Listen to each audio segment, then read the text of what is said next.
ओम देवी प्रपन्नाति हरे प्रसीद प्रसीद मातर जगतोऽखिलस्य प्रसीद विश्वेश्वरि पाहि विश्वं त्वमेश्वरी देवी चराचरस्य शरणागत दीनार्थ परित्राण परायणे सर्वस्यार्ति हरे देवी नारायणी नमोस्तुते। नमस्कार, स्वागत है आपका आचार्य वाणी में। मैं आचार्य विक्रमादित्य आपके साथ हूँ और आज हम बात करने जा रहे हैं कुंभ राशि पर। कुंभ राशि वालों के लिए अक्टूबर का मध्यकाल जो है वो कैसा रहने वाला है। देखिए, अक्टूबर का मध्यकाल बड़ा ही महत्वपूर्ण है। यदि कुंभ राशि के संबंध में बात करें तो आपकी राशि के अनुसार से एक बात समझें, सूर्य महाराज आपके भाग्य में आने वाले हैं बुध के साथ। बुध भी परिवर्तन की तरफ जा रहे हैं, मंगल वहां पहले से विद्यमान है। तो कुंभ राशि वालों के लिए तो बड़ा महत्वपूर्ण समय रहेगा जो अक्टूबर का मध्यकाल है। और ऐसे में कई ग्रहों का परिवर्तन जो है वो आपके भाग्य जगाने के रास्ते बना सकता है, लेकिन कई ग्रह अस्त भी हैं, तो ऐसे में भाग्य सो भी सकता है। और एक बात का ध्यान रखिएगा, जो जागत है सो पावत है, जो सोवत है सो खोवत है। तो यानी ग्रह अस्त होने का कारण से आपकी भाग्य में जाकर आप सोते रहे और भाग्य आए दरवाजा खटखटा के चला जाए, ऐसा भी योग बन सकता है। और ये अक्टूबर का जो महीना है, आश्विन का महीना चल रहा है। आश्विन के महीने में बड़े महत्वपूर्ण समय रहते हैं। कहा जाता है जो भक्त तटस्थ रहते हुए, जागृत रहते हुए भगवती की आराधना कर लेते हैं, क्योंकि नवरात्र भी इसमें आते हैं, साथ साथ आपके पूर्वजों के प्रति, आपके पितरों के निमित्त जो कर्म किया जाता है, श्राद्ध भी इसी में विद्यमान रहते हैं। कई लोग सोते रहते हैं, अरे कुछ नहीं है, सब बकवास है। उनका भाग्य आता है, खटखटा के चला जाता है। परमात्मा अपना कार्य हमेशा करते हैं, खटखटाते ज़रूर हैं, लेकिन हम सोते रहते हैं। लेकिन जो तटस्थ है, और आपके भाग्य में इस वक्त विशेष तौर पर समझाने का हम प्रयास करें, मंगल भाग्य में बैठे हैं, कुंभ राशि वालों अस्त हैं, केतु अस्त हैं, बुध आएंगे वो भी अस्त हैं, सूर्य आएंगे वो भी क्षीण हो जाएंगे। तो आपको जगाने की ज़रूरत है। रास्ता हम आपको दिखा रहे हैं, यदि आप समझ गए तो बहुत सुंदर तरीके से भाग्य को जगाने का रास्ता बना सकते हैं, क्योंकि सूर्य ही अकेले वहाँ पर सब प्रकार से भाग्य को जगाने का प्रयास कर सकते हैं। लेकिन उसके लिए आवश्यकता है सही स्वरूप में जागते हुए कार्य करने की। तो ये समझ लीजिए क्या कुछ होने के योग हैं, कैसे रहेंगे, क्या प्रकार के योग बनेंगे, वो सब हम आपके समक्ष पूरे समस्त भेद उपस्थित करते हैं। देखिए, आश्विन का महीना चल रहा है। आश्विन के महीने में सबसे पहले क्या है, 5 शनिवार पड़ रहे हैं।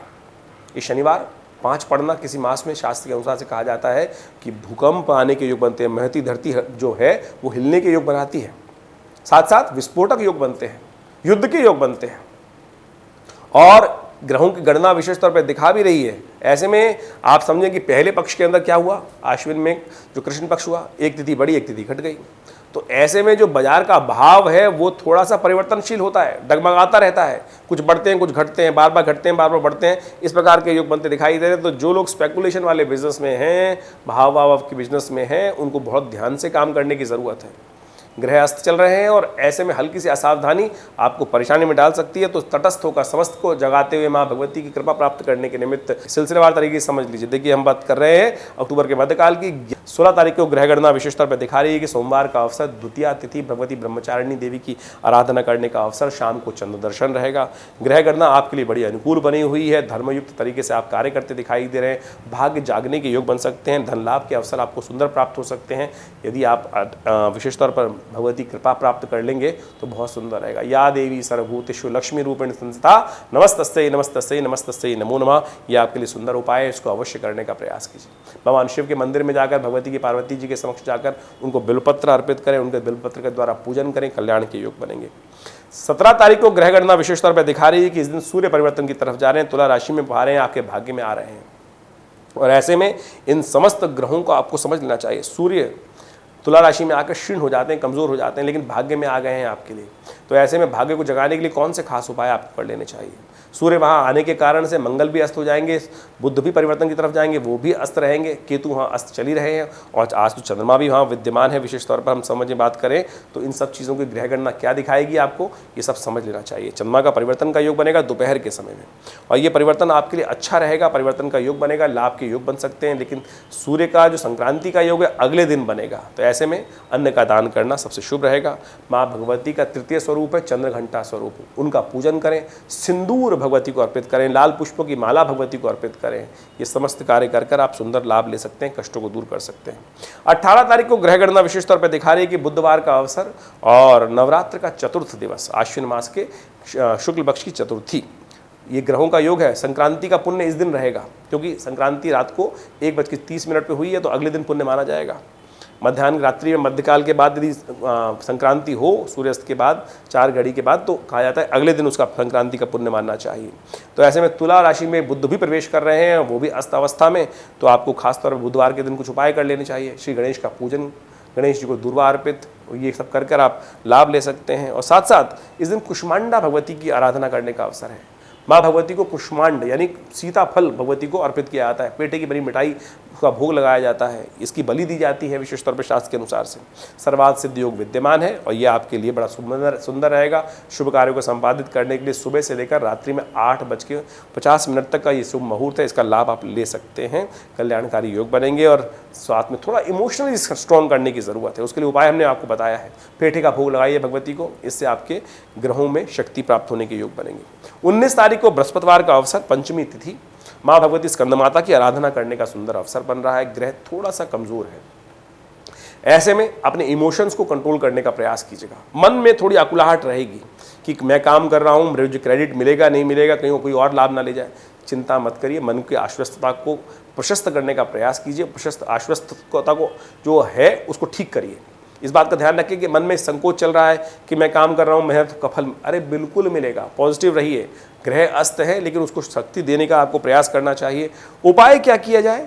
माँ भगवती की आराधना। या देवी सर्वभूतेषु मातृरूपेण संस्था, नमस्तस्यै नमस्तस्यै नमस्तस्यै नमो नमः। दूध का दान करना, खीर का भोग लगाना, यह आपके लिए सबसे श्रेष्ठ उपाय है। 20 तारीख को ग्रह गणना विशेष तौर पर दिखा रही है कि शुक्रवार का अवसर, षष्ठी तिथि, ग्रह योग आपके अनुकूल, लाभ की स्थिति आपके लिए बहुत प्रशस्त बनती दिखाई दे रही है। धन आगमन का योग निश्चित तौर पर है। यदि सही रूप में कर्म किया जाए तो बिल्कुल आपको लाभ होने के योग प्रबल रूप से बनते दिखाई दे रहे हैं। इस दिन रवि योग रहेगा, सुबह सूर्योदय से लेकर रात्रि में 8:30 तक, तो उसका लाभ आप ले सकते हैं कोई नए कार्य आरंभ करने के लिए। षष्ठी का दिवस है, भगवती कात्यायनी की आराधना का अवसर है। ऐसे माँ भगवती कात्यायनी की आराधना, सर्वमंगल मांगल्ये शिवे सर्वार्थ साधिके शरण्ये त्र्यंबके गौरी नारायणी नमोस्तुते, इस मंत्र का जप करते हुए भगवती को लाल वस्त्र अर्पित करें, भगवती को हलवे का भोग लगाएं। समस्त प्रकार के मनोरथ सिद्ध करने के योग बनेंगे। और विवेकानंद योगाश्रम में तो इस नवरात्र पर बड़ा सुंदर कार्यक्रम रखा गया है। भगवती का स्तवन करने के लिए दुर्गा सप्तशती के संपूर्ण 9 दिवस का यज्ञ किया जा रहा है। आप भी उसमें सम्मिलित हो सकते हैं। संपूर्ण कार्य की जानकारी आपको दी जा रही है, उसमें जुड़े, लाभ होगा। नवरात्रों पर हमने विवेकानंद योगाश्रम में बहुत विशाल यज्ञ का, भगवती का श्री विग्रह जो आश्रम पर प्रतिष्ठित है, वो 1947 में मुल्तान से पधारा। कहा जाता है 400 साल से पुराना भगवती का श्री विग्रह है और जो बहुत शुभ रूप से भगवती का प्रतिष्ठित है। मुल्तान से कोई एक व्यक्ति लेकर आया मूर्ति संदूक में बंद कर और वो हमारे पिता आचार्य श्री केशव देव जी महाराज को वो 1947 में लाकर, जब पार्टीशन हो रहा था विशेष तौर पर, तब जाकर उनको प्राप्त हुई और उन्हीं की प्रतिष्ठा हमारे आश्रम में की गई है। करीब करीब 400 साल पुराना भगवती का चमत्कारी श्री विग्रह है और उन्हीं के सानिध्य में ये विशाल माँ भगवती का यज्ञ जो किया जा रहा है, सहस्त्र चंडी महायज्ञ किया जा रहा है, उसमें सब लोग विशेष तौर पर इस दुर्गा सप्तशती के संपूर्ण 13 अध्यायों का नित्यप्रति यज्ञ करते हैं। और आप भी उस यज्ञ में स्वयं सम्मिलित हो सकते हैं। जो कहते हैं ना कि माँ भगवती कृपा प्राप्त होती है नहीं होती पता ही नहीं चलता है।